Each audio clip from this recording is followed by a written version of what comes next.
Bom, então, dando continuidade aí aos vídeos de abdômen agudo inflamatório, vou falar sobre um caso que é bastante comum também, que é a diverticulite, tá? Bom, primeiro o que a gente precisa saber é a diferença de diverticulose, doença diverticular e diverticulite, são coisas diferentes, tá? Bom, a diverticulose, o que ela vai ser? A diverticulose ela vai ser a presença de divertículo no paciente, porém o paciente não tem sintomas, tá? O paciente ele não tem sintomas ou sinais significativos, ele só tem a presença de divertículo, tá? Eu vou falar também posteriormente que os divertículos são normais acontecendo nos pacientes e quanto mais idosa a pessoa se torna, maior a chance dela ter essa presença de divertículos, tá?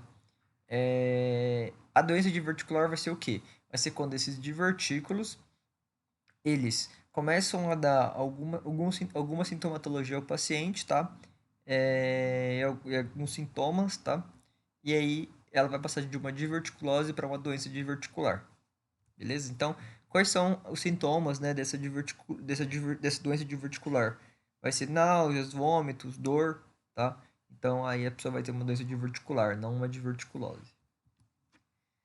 Bom, e aí, dentro da doença diverticular, a gente tem três subgrupos, tá? A gente tem três complicações, que é a diverticulite, tá? Então, a diverticulite nada mais é do que uma das doenças diverticulares que existem, tá? Essa diverticulite é a mais comum e nada mais que a inflamação dos divertículos, tá? Hemorragias, as hemorragias eu mencionei lá na parte de lá na parte das hemorragias do trato intestinal baixo, né? Então, as hemorragias baixas, a principal causa é a diverticulose, tá? Então, a diverticulose, os divertículos, né? Eles vão se romper, causando hemorragias. E estenose. Essa estenose é a menos comum, porém, ela é uma doença diverticular também, por causa da questão da fibrose, né? Então, vai causar fibrose aí na questão do cólon e aí vai causar uma estenose aí intestinal. Agora falando da diverticulite aguda, então, o que é a diverticulite aguda? A diverticulite é uma das complicações da doença diverticular, tá? E ela nada mais é do que uma inflamação é, nos divertículos intestinais, tá? A diverticulite aguda, ela é uma pseudodiverticulite, tá? Por quê? Porque eu vou explicar também a diferença de pseudodiverticulite, os divertículos falsos. É pseudodivertículo, na verdade, não coloquei errado, mas é um pseudodivertículo. Por quê? Eu vou explicar a diferença, mas a gente tem os divertículos falsos, né, e os divertículos verdadeiros. Bom, então, os divertículos verdadeiros, o que eles são? Os divertículos verdadeiros, eles são nada mais do que uma formação, né, de um como eu posso falar, de uma bolsa, tá? De uma bolsa na parte intestinal, principalmente. E o que determina que ele seja verdadeiro é que ele vai ter as quatro capas normais,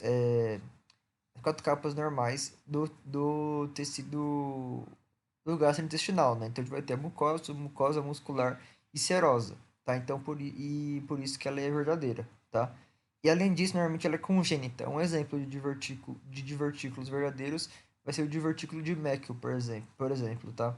Esse é um tipo de divertículo verdadeiro, porque ele vai englobar todas as capas do trato gastrointestinal. Os divertículos falsos, os pseudodivertículos, vão ser nesse caso, das diverticulites que a gente está mencionando, tá? Eles são determinados falsos porque ele só vai ter a questão da camada mucosa e submucosa, tá? E aí, como a gente não tem camada muscular, né, nesses divertículos falsos, a gente vai normalmente causar uma protrução, ou seja, ele vai meio que cair, né? Porque ele não vai ter a capa muscular, tá? E aí pode causar uma herniação também, e é isso que é uma das suas definições aí da diverticulite aguda, tá? A gente vai ter, normalmente, esses divertículos, esses pseudodivertículos, tá? Na parte mais esquerda do intestino, tá? Geralmente no cólon descendente e nos sigmoides, tá? Principalmente nas tênis mesentéricas. E que nem eu falei, a formação desses divertículos, desses pseudodivertículos aí, vai ser em relação à idade. Então, quanto maior a idade do paciente, mais chance de ele ter essa diverticulose, tá? E acima de 80 anos, há uma estimativa que 2/3 das pessoas têm diverticulose. Bom, então, os pseudodivertículos localizados no cólon direito, no lado direito do cólon. O que isso quer dizer? Bom, a gente pode ter esses pseudodivertículos tanto na parte direita quanto na parte esquerda do cólon. A parte esquerda é a mais comum, tá? Mas a gente tem também na parte direita. Qual que é a diferença desses dois? Bom, na parte direita do colo, normalmente, os pseudodivertículos eles são mais propensos a ocasionar hemorragias, que nem eu falei lá nas doenças diverticulares, né? A hemorragia, ela é a principal, essa hemorragia por divertículos, né? Ela é a principal causa de hemorragia, né? Que está no lado direito. No lado esquerdo, eu vou falar depois, no próximo slide, mas o lado esquerdo ele está mais relacionado, mais propenso a ter inflamações, tá? Dos divertículos, causando uma diverticulite aguda, tá? Por que que isso ocorre? Agora falando um pouco de fisiopatologia. Bom, os pseudodivertículos localizados no lado direito do colo, o que acontece? Eles são mais hipotônicos. O que quer dizer hipotônicos? Eles têm uma menor pressão dentro deles. E por que isso acontece?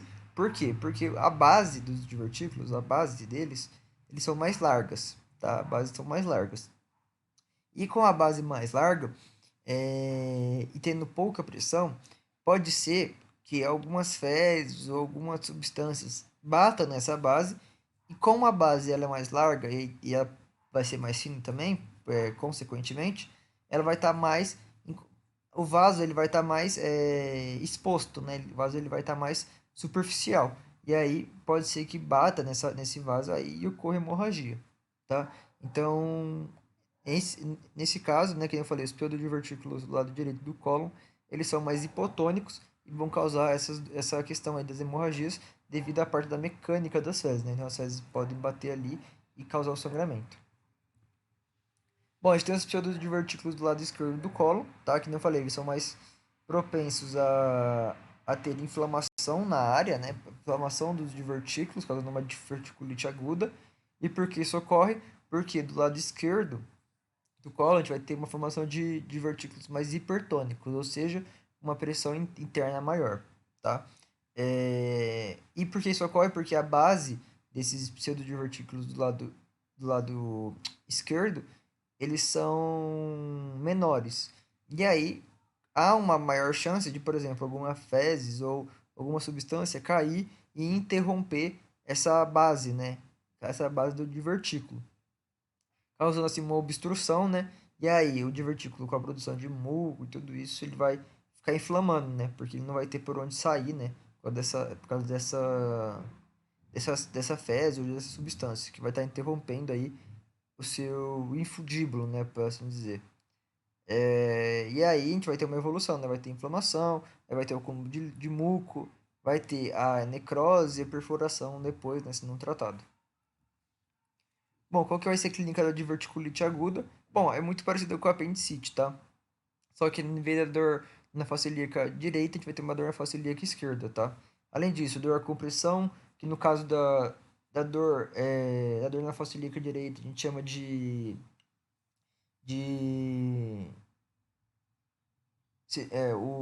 esqueci o nome, mano.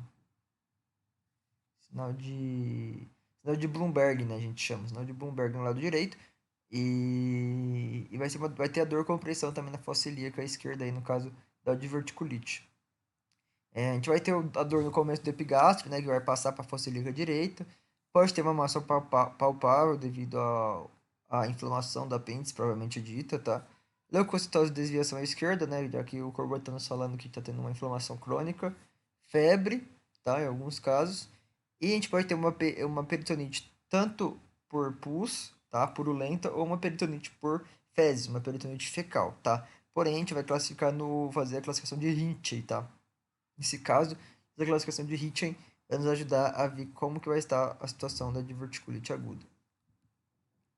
Bom, quais são os exames de imagem que a gente usa? A gente usa a tomografia, a radiografia e a ultrassonografia. Porém, a tomografia computadorizada vai ser a mais indicada, porque ela vai nos proporcionar que a gente consiga ter uma melhor classificação de Ritchey, tá? Não fazemos endoscopia nunca em caso de diverticulite, tá? Em suspeita de diverticulite. Por quê? porque essa pode causar perfurações e peritonite, já que tem a questão mecânica, né, da, da endoscopia, né, da colonoscopia, na verdade, né, da colonoscopia, e aí pode fazer com que tenha essas obstruções aí. Bom, agora falando um pouco das classificações de Hint, aqui, né, eu falei, a gente vai usar os exames de imagem para ver como está a situação do divertículo e ver como está esse Hint aí, né. A gente tem a classificação de Hint em 1 até o Hint em 4, tá? O Hint em 1 sendo o mais de boa e o Hint 4 sendo mais grave. O hint 1 vai ser quando a gente tem pouco pus, pouco espessamento e a gente vai ter somente microperfurações ali no divertículo. Vai ser o caso mais leve, que nem eu disse. No tratamento, a gente pode usar antibióticos, tanto via oral quanto intravenosa. A gente pode usar a ciprofloxacina, né, que é uma fluoroquinolona, ceftriaxone, que é uma cefalosporina de terceira geração, ou um metronidazol também, tá? A gente vai falar para o paciente mudar a dieta dele. Bom, a gente vai ter a classificação de HIT tipo 2, que vai ser com a presença de abscesso e de pus, mais do que do tipo 1, tá? Então a gente vai ter já uma questão mais inflamatória nesse caso, tá? Pus e abscessos. Nesse caso, a gente vai fazer uso de antibióticos também, que nem eu falei, os mesmos, ciprofloxacino, que é uma fluoroquinolona, ceftriaxone, que é uma cefalosporina de terceira geração, e o metronidazol. Além disso, a gente vai fazer a drenagem do abscesso, se for o caso. Bom, e agora nós temos o 23 e o 24. Ambos a gente vai ter uma perfuração e vai ter uma peritonite. No entanto, no 23 a gente vai ter uma peritonite difusa purulenta e no 24 a gente vai ter uma peritonite difusa fecal, tá? A gente vai ter a contração brusca, né, como aquele sinal. E aqui a gente vai fazer três métodos, né? A gente vai ter que fazer a lavagem, tá? A lavagem ela pode ser laparoscópica, porém com laparoscopia o paciente precisa estar hemodinamicamente estável, tá? Então a gente vai fazer a lavagem, pode fazer o resecamento do pedaço, tá? Com a perfuração e uma anastomose, tá? Se for o caso, a gente tiver que tirar. A anastomose vai ser o ligamento entre dois órgãos, tá? Mas só que nesse caso a gente está se referindo a uma ligação né, entre esses dois órgãos de forma natural. Não como uma fístula, por exemplo. Uma fístula já é uma ligação anatômica normal. E uma classificação de J4 vai ser quando a gente tem uma peritonite difusa fecal, tá? É basicamente o mesmo procedimento do INT3, tá? Porém, o INT4 ele é mais grave. É que a gente tem um pouco das complicações da diverticulite, tá? Um exemplo vai ser a formação de fístula, tá? Que é aí que eu falei, vai ser uma ligação entre dois órgãos anatômicos, porém de forma, como eu posso falar? De forma normal. Eu falei muito de fístula lá no vídeo de colecistite, né, e colangite, quando eu mencionei o ligamento entre a vesícula biliar e o duodeno, né, essa fístula. Então, a gente pode ter uma fístula nos divertículos também, na diverticulite, tá? Uma fístula ligando o colo com a bexiga, então colo vesical, tá? Com isso, alguns sintomas que o paciente pode dar vai ser infecções urinárias sem resolução, por quê? E como a gente está tendo esse ligamento entre as duas áreas, vai ter a passagem de bactérias, enterobactérias, né, bactérias gram-negativas, perdão, para a bexiga. E, além disso, a gente vai ter a pneumatura, que vai ser saída de ar pela urina. Vai ter uma pneumatura também. E o tratamento vai ser cirúrgico. E é isso. Esse aí é a diverticulite, né? As diverticulites agudas.